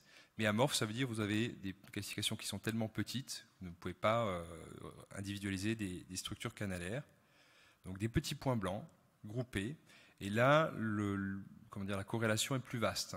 Donc ça peut être à la fois de l'hyperplasie canalaire atypique, des carcinomes in situ, voire un simple état fibrokystique. Ce qui conduit à dire, donc les auteurs de cette étude qui ont un petit peu actualisé les chiffres, que ces calcifications amorphes groupées sont certes fréquemment atypiques, avec un taux d'hyperplasie canalaire atypique assez élevé, mais finalement assez rarement malignes. Donc c'est assez rarement du CCIS, de l'in situ. Autre élément de suspicion, évidemment, sur l'imagerie, des calcifications qui augmentent en taille, en extension plutôt. Donc il faut bien faire attention sur un état fibrokystique. Au fil du temps, les calcifications vont se majorer. C'est un processus assez long, mais dans un processus bénin, il y a une majoration des calcifications en nombre. Et ce qu'on va plutôt regarder, c'est l'extension. Donc le CCS, c'est un processus tumoral qui va s'étendre dans les canaux. Et donc on regarde préférentiellement la taille, l'extension des calcifications, plutôt que simplement le nombre. Autre élément, évidemment, c'est l'association à d'autres signes radiologiques. Donc la présence d'une masse, la présence d'une distorsion architecturale, qui est parfois très subtile, renforce le caractère suspect et on verra peut également faire suspecter une composante invasive. Donc l'enjeu de ces CCS en imagerie, c'est on les détecte, parfois difficilement. On détecte un certain nombre de carcinomes canalaires in situ. On fait aussi un petit peu de surdiagnostic quand on détecte des calcifications, quand on retient des calcifications qui ne sont finalement pas de l'in situ. Et puis dans les carcinomes canalaires in situ que l'on détecte, on détecte aussi un certain nombre de carcinomes in situ de bas grade. Est-ce que c'est un surdiagnostic? Est-ce que le radiologue a induit un surdiagnostic? C'est une vraie question qui est débattue depuis longtemps. Je vais juste vous montrer un dossier, parce que je vais montrer quelques images. Donc c'est une femme qui est suivie qui a un dépistage régulier, qui a 52 ans et qui se présente un petit peu en avance par rapport à son dépistage parce qu'elle a senti une boule dans le sein droit. Donc vous voyez effectivement une masse dense, spiculée, qui se trouve effectivement être un cancer invasif. Et par curiosité, on regarde effectivement les mammographies antérieures, donc 2 ans auparavant, un petit peu 2 ans, et on remarque avec surprise modérée qu'effectivement il y avait déjà quelque chose. Mais ce quelque chose sont des calcifications. Donc ces petites calcifications que vous voyez ici. Et c'est l'objet de cette étude rétrospective sur un grand nombre de patientes, 63 000 patientes, où les auteurs ont réanalysé les cas de cancer, donc avec lecture humaine et aussi lecture CAD, c'est-à-dire aidée par l'ordinateur. Et il se retrouve que la moitié à peu près des cancers sont rétrospectivement détectables par des calcifications sur les examens antérieurs. Ce qui conduit à dire l'équivalence, c'est que la sensibilité de la mammographie pour détecter les calcifications malignes, finalement, n'est que de 45%. Donc on est plutôt dans un sous-diagnostic, et probablement, effectivement, la question est de détecter ces calcifications qui vont ensuite donner des carcinomes invasifs. Alors, est-ce que la tomosynthèse peut nous aider dans donc la tomosynthèse est une technique d'imagerie mammographique en 3 dimensions qui est de plus en plus répandue dans les centres diagnostiques. Les données sont assez variables. Là encore, je vous présente deux patients, des images avec 2 patientes. La première en haut, où vous avez un foyer de calcification qui est... Alors ça c'est la 2 dimensions, donc c'est la mammographie classique à gauche. Ça, tout à droite, c'est la 3D. Donc on se place dans la coupe où sont situées les calcifications. Et puis au milieu, c'est de la 2D synthétique, c'est-à-dire c'est une imagerie reconstruite par l'ordinateur en 2 dimensions à partir du volume obtenu par la tomosynthèse. Et on remarque pour cette première patiente qu'effectivement les calcifications sont nettement plus visibles sur la 2D synthétique et sur la 3D, donc sur la tomosynthèse, en utilisant cette technique de tomosynthèse, que sur la mammographie 2D. À l'inverse, en bas, vous avez chez une patiente où vous avez des microcalcifications. Donc toutes les deux, c'était du Bas-grade, des carcinomes in situ de Bas-grade, mais effectivement avec une meilleure visualisation sur la 2D que sur la tomosynthèse. Donc cette hétérogénéité un petit peu de résultats se retrouve dans la littérature avec des études un petit peu discordantes, en notant quand même que le facteur technologique est vraisemblablement prédominant avec dans les nouvelles machines, les nouveaux algorithmes aussi de reconstruction des taux d'amélioration, détection des microcalcifications qui augmentent. L'amélioration, enfin la tomosynthèse permet, ça c'est sûr, d'augmenter le contraste des calcifications. Dans les points négatifs, c'est qu'elle peut potentiellement avoir une moins bonne résolution spatiale et donc perdre, entre guillemets, des calcifications qui pourraient être des calcifications malignes. En résumé, le cliché centré agrandi reste indispensable quand vous détectez des calcifications. Alors, quelle est la place de l'échographie dans l'in situ ? Alors, il faut savoir que qu'il existe une image échographique associée à des microcalcifications. Donc, c'est-à-dire quand vous détectez des microcalcifications à la mammographie, vous avez une image échographique jusqu'à 50% des cas. Bon, c'est peut-être un petit peu contre-intuitif, mais donc ça c'est un premier point. Mais peut-être plus intéressant encore, il existe des in situ qui sont occultes à la mammographie et que vous pouvez détecter à l'échographie seule.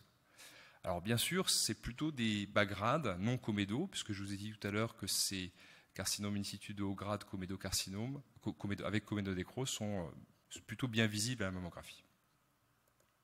Alors voilà quelques exemples. Alors, il y a une vraie sémiologie échographique qui se développe, qui est un petit peu de plus en plus présente dans la littérature, avec cette notion de non-masse à l'échographie. Donc vous avez des descriptions de canaux qui sont épaissis, des canaux qui sont sièges de microcalcification, avec des atténuations postérieures, comme ici. Et puis vous avez dans certains cas aussi, notamment ces CIS de forme papillaire, où vous avez des masses, des véritables masses qui sont visibles à l'échographie. Alors qu'est-ce qu'on en fait de ça? Alors bien sûr, l'échographie reste l'outil, le prolongement de l'examen clinique, donc c'est très utile chez les femmes qui sont symptomatiques, évidemment. Donc masse palpable, écoulement, ça reste toujours le cas.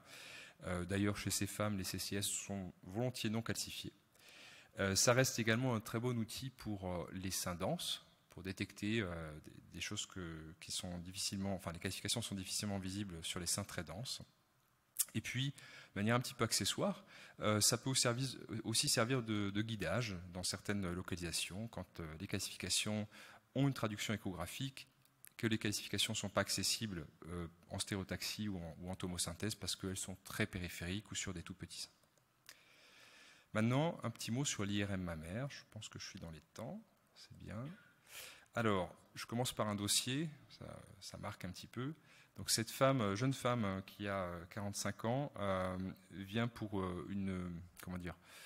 elle a senti quelque chose d'anormal dans le sein gauche, donc une tuméfaction, enfin une douleur, elle se présente avec des douleurs. Et à l'examen clinique, il y a une tuméfaction dans le sein gauche. Il est vrai que la mammographie n'est pas extrêmement contributive. On peut se poser la question effectivement sur le cliché de face dans les régions internes. En tout cas, il n'y a pas de calcification regroupée, quelques-unes, plutôt à droite d'ailleurs. Et je vous montre l'IRM, puisqu'on est allé assez vite à l'IRM chez cette patiente, et vous voyez la différence. Donc, en IRM, vous avez un rehaussement non-masse qui est très étendu.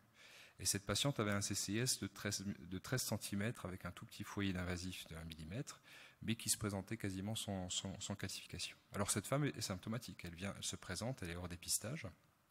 Mais le message, c'est qu'il y a une traduction en IRM de la plupart des carcinomes in situ. Cette traduction se fait sous forme, la plupart du temps, de rehaussement non-masse. Parfois, il s'agit de masse.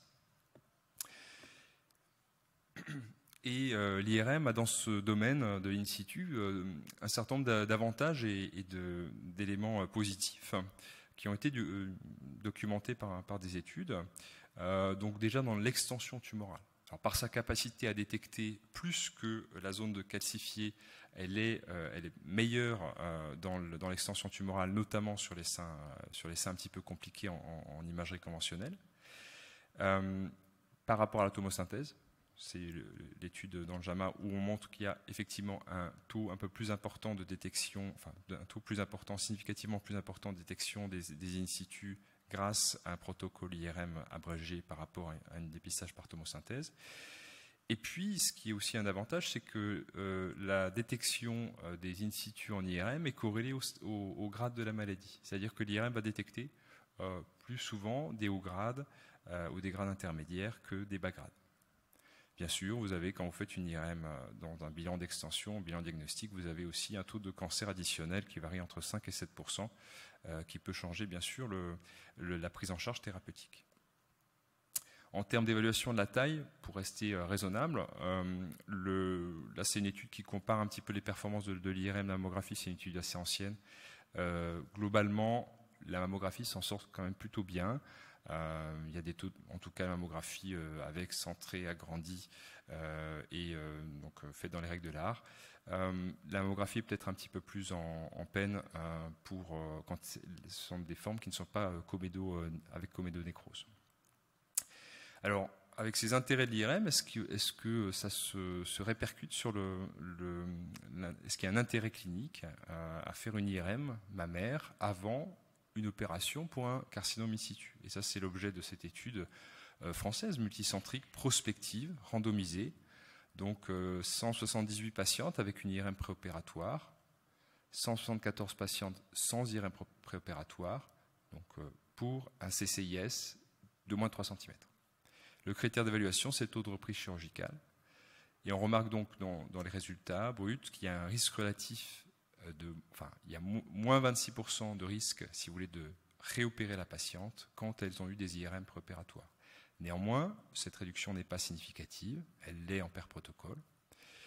De manière un petit peu corrélée, il n'y a pas d'augmentation du taux de mastectomie en utilisant l'IRM, ce qui peut être une crainte qu'on peut avoir en demandant une IRM préopératoire. Il n'y a pas d'augmentation de taux de mastectomie, puisque ces patientes ont été inclus avec des critères de sélection importants, notamment toute nouvelle image en IRM qui modifie potentiellement le geste chirurgical doit être prouvée histologiquement. Et ça, c'est les bonnes pratiques. Alors maintenant, on a un diagnostic supposé sous forme de calcification ou d'autres anomalies. Quel type de prélèvement quand on s'oriente vers l'in situ?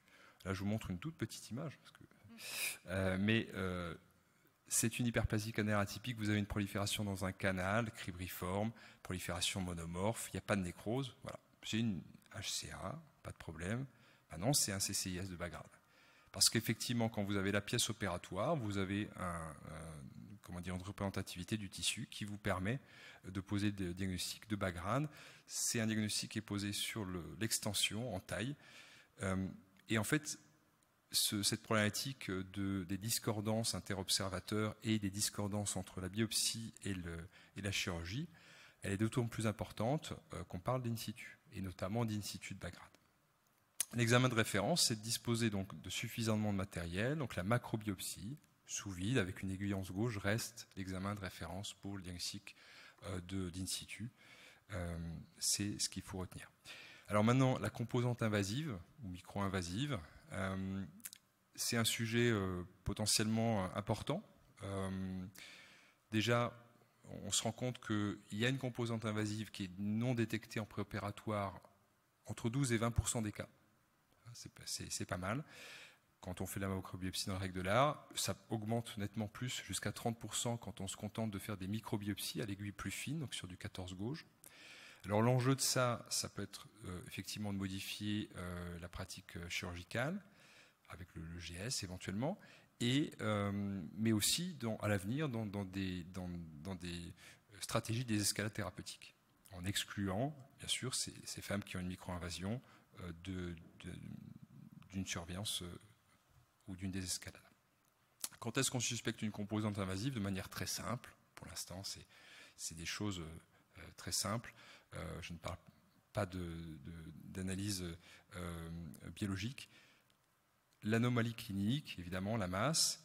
Alors, le haut grade, quand même, c'est l'élément biologique important. Alors, le haut grade, et notamment quand on fait les tests immunohistochimiques sur l'in situ, quand il y a une surexpression du récepteur HER2. Ensuite, deux critères radiologiques qui sont assez constant entre les études, c'est la taille, plus de 4 cm d'extension des calcifications ou des lésions, induit un risque supplémentaire d'invasifs associés. Et puis la présence d'autres anomalies qui sont typiquement des anomalies de type invasive, donc la masse ou la distorsion architecturale en mammographie. Voilà, donc j'arrive au repérage. Simplement, vous savez bien, hein, c'est tous ces éléments, cette médecine de précision, notamment dans le diagnostic, n'a pas de sens si effectivement le repérage n'est pas à la hauteur. Donc le repérage est essentiel. Il doit être guidé par la modalité la plus pertinente.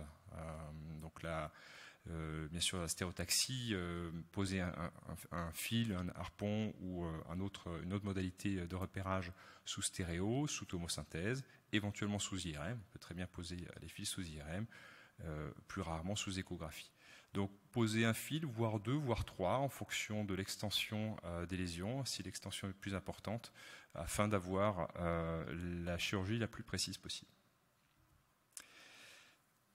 À retenir, donc cette corrélation radiohistologique qui est présente, hein, donc notamment sur ce type comédocarcinome, comédonécrose qui est donc associé à un certain type de classification à la mammographie, ces microclassifications pléiomorphes groupées. Cette corrélation est imparfaite parce que la mammographie est limitée pour les seins denses, évidemment, pour la détection de ces in situ non calcifiés. La détection des calcifications en elle-même n'est pas forcément toujours facile. Et puis, potentiellement, dans ce sujet, pour améliorer un petit peu ses capacités, le rôle éventuellement du CAN, donc de diagnostic assisté par ordinateur. Il y a une sémiologie échographique des in situ, qui peut être utile pour l'instant, effectivement, un petit peu à la marge, mais qui va se développer notamment avec l'amélioration des technologies. L'IRM, qui a de multiples atouts. Pour l'instant, pas de démonstration formelle d'amélioration significative des résultats chirurgicaux, mais simplement des tendances. Et puis, en termes de prélèvement, donc la macrobiopsie sous vide, once gauche, en sachant que quand l'étendue des calcifications est importante ou que vous avez des distorsions architecturales, il faut évoquer la potentialité d'une composante invasive. Le repérage préparatoire est évidemment essentiel dans ce contexte. Je vous remercie. Si vous avez des questions, Merci beaucoup. Effectivement, si vous avez des questions, soit pour Carole Matelin, soit pour Sébastien Molière, c'est le moment. Oui, tout à fait au fond. Vous avez le micro à côté, madame. Bonjour, merci pour l'excellente qualité de votre présentation. J'en profite pour poser une question de clinicien au quotidien. Vous nous avez montré l'intérêt potentiel de l'IRM. Je voudrais savoir si lorsque vous voyez une patiente avec un intracanalaire, qu'est-ce qui va vous faire décider de faire une IRM? Est-ce que c'est surtout l'âge des patientes? Alors typiquement, on sait que si elles ont moins de 40 ans, souvent il y a eu un symptôme, donc c'est plus celle-là à qui je vais demander une IRM. Ou est-ce que c'est moins de 50 ans? Ou est-ce que c'est la densité mammaire? Ou est-ce que c'est l'extension? Est-ce que c'est des critères? Ou si à l'anapathe on vous dit qu'il y a du haut grade, vous allez vous dire bah là je vais plus pousser à l'IRM pour essayer de guider nos collègues. Qu'est-ce qui, sur un intracanalaire, vous fait dire celui-là je veux faire une IRM? Merci pour cette question. Donc, quand est-ce qu'on indique l'IRM?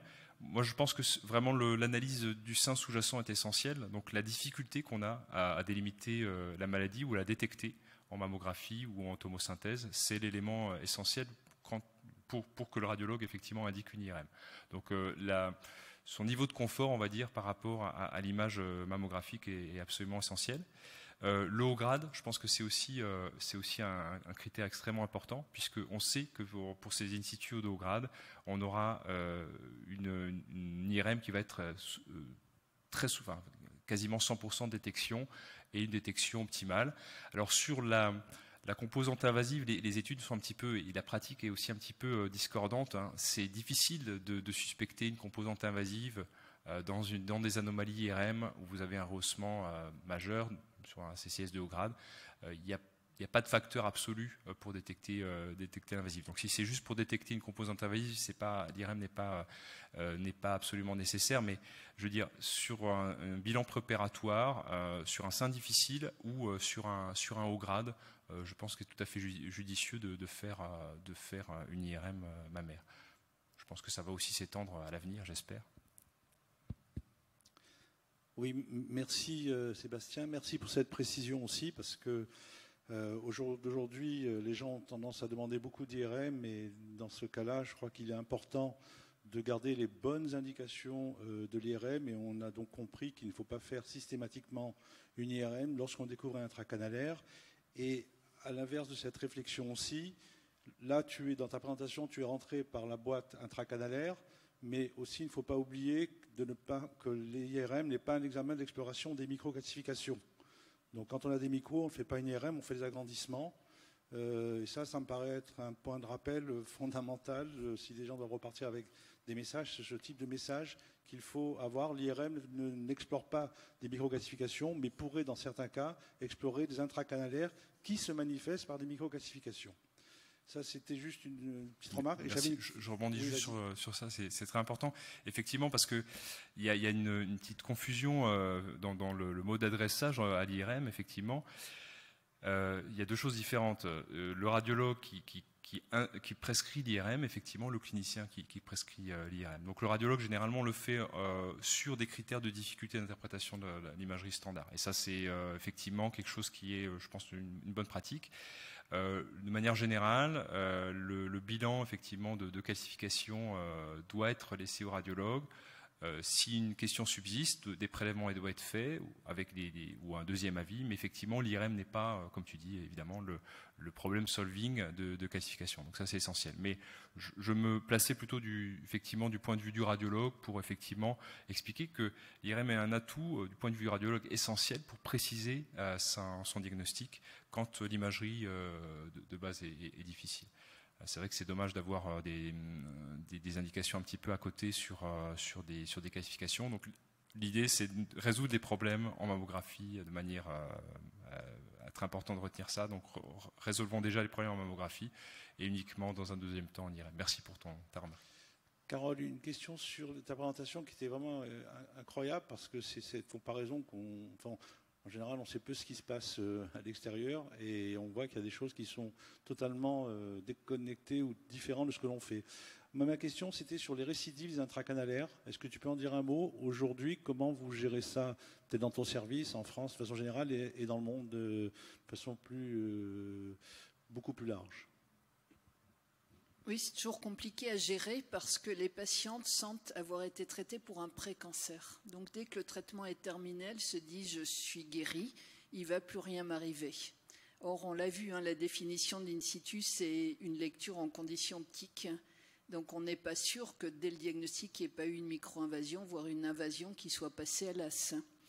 Donc on essaye quand même, et c'est pour ça aussi que la terminologie, on l'a gardée carcinome canalaire in situ. Oui, il y a un carcinome, oui, on vous fait une ALD, etc. C'est du TNM, il y a un cancer, on va vous suivre. Il peut apparaître quelque chose. Donc la récidive, on l'a vu, elle est beaucoup plus fréquente chez les femmes jeunes, chez les femmes qui ont du haut grade et chez des femmes qui ont des formes diffuses. Donc celles-ci, il ne faut pas hésiter à les surveiller et avoir vraiment une équipe de radiologie qui soit performante aussi pour les diagnostiquer le plus tôt possible. Il y a en revanche des patientes qui quasiment récidivent pas, ce sont les femmes âgées qui ont du sein clair, qui ont une petite taille d'in situ, souvent infracentimétrique de bas grade ou de grade intermédiaire. Donc je crois que notre niveau de vigilance est différent selon l'âge des patientes, selon le type d'in situ. Et puis quand il y a une récidive invasive, on le traite comme n'importe quel cancer invasif. Et intracanalaire? Et quand c'est une récidive d'intracanalaire, alors la majorité, je ne l'ai pas montré, mais des équipes chirurgicales font de la mammectomie quand ça n'a pas été fait. Les deuxièmes conservateurs et les essais de réirradiation sont quand même à la marge dans l'enquête. Il y a très peu de gens qui ont le courage de le faire.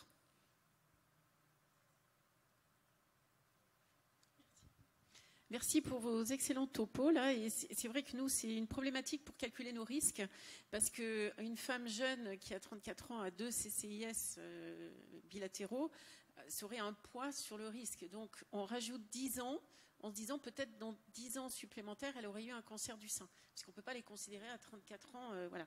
Donc après, ce qui me perturbe, c'est les seins denses, c'est de dire est-ce qu'on peut prédire la densité mammaire d'une femme à 30 ans? Est-ce qu'elle va continuer à avoir des seins denses pendant encore 10 ans? Ou est-ce que c'est quelque chose qui va tomber tout d'un coup? Et l'histoire des HRE2 positifs, quand on regarde le niveau des HRE2 positifs chez les CCIS, il y en a pratiquement 60% qui ont une surexpression d'HRE2. Effectivement, on n'en tient pas compte, parce que de toute façon, traitement de marche que si on fait de la chimio, on n'a aucun intérêt de faire de la chimio. Mais est-ce que ce n'est pas un facteur à tenir compte, peut-être, pour se dire qu'on a peut-être une probabilité de faire un infiltrant ultérieurement? Et ça peut aller d'un risque qui passe de 20 à 45. Et là, je vois toutes les petites finesses que vous avez montrées dans vos deux topos me permettent de me dire que ça serait intéressant de faire un travail peut-être sur ces femmes jeunes qui ont encore la possibilité de faire des cancers, effectivement, pendant des années. Nous, on a étudié quand même une série de carcinomes canalaires in situ avec une surexpression d'HER2 et on les a analysés. Et on avait également dans ce groupe contrôle, dans ce groupe d'études, des femmes avec CCIS, HER2 et un invasif à côté de voisinage. Donc on les avait également inclus. Et ce qu'on a remarqué, ce qui était assez étonnant, c'est que les invasifs qui étaient à proximité des CCIS HER2 positifs n'avaient pas de surexpression d'HER2. Donc ce n'est pas un facteur prédictif que l'invasif qui va arriver va avoir une surexpression d'HER2, mais c'est un facteur prédictif de gravité du CCIS. Et bien sûr, si HER2 se dit attention, je vais m'en méfier, il est un peu plus agressif, celui-ci, je vais mieux le surveiller. Mais ça ne veut pas du tout dire que cette femme va faire un invasif HER2 positif. Et bien sûr, on ne fait pas de traitement de trastuzumab et de choses comme ça, bien sûr. Biologiquement, je pense qu'il y a beaucoup de choses très obscures encore sur l'in situ, différentes théories sur l'évolution de l'in situ à l'invasif. Effectivement, une évolution linéaire, hein, comme au niveau gastro-intestinal, un polype, ensuite un cancer, etc. Et aussi maintenant des choses qui sortent avec des analyses multigénomiques, génomiques sur les tumeurs et les in situ, avec des collaborations entre effectivement cellules qui surexpriment HER2, qui permettraient à des cellules non surexprimant HER2 de sortir du canal. Donc on aurait une hétérogénéité des cellules intracanalaires qui permettrait effectivement le passage vers l'invasif. Mais c'est très complexe, c'est passionnant, et j'espère qu'il y aura beaucoup de résultats de recherche sur ce sujet pour affiner un petit peu les choses. Eh bien, merci. C'est presque une conclusion. J'allais dire un mot dans ce sens. J'appuierai tes paroles. C'est vraiment une surprise, je pense, pour beaucoup d'entre nous de voir tous ces travaux et surtout ces incertitudes, avec la difficulté supplémentaire qu'il faut les transmettre à nos patientes. Et qu'est-ce qu'on va faire? Et on devra vous surveiller très longtemps, mais si je n'ai pas un vrai cancer, comme beaucoup de médecins généralistes le disent, est-ce que c'est la peine de continuer cette surveillance pendant 15 ans? Eh bien, ces travaux sont en cours. J'espère qu'on aura des réponses avec des essais prospectifs. Je vous remercie pour votre présence et votre participation. Merci aux orateurs. Venez nombreux à 11h parce que vous allez plancher avec nous sur des cas cliniques, de l'image à la chirurgie à cas cliniques. Donc on va se faire plaisir.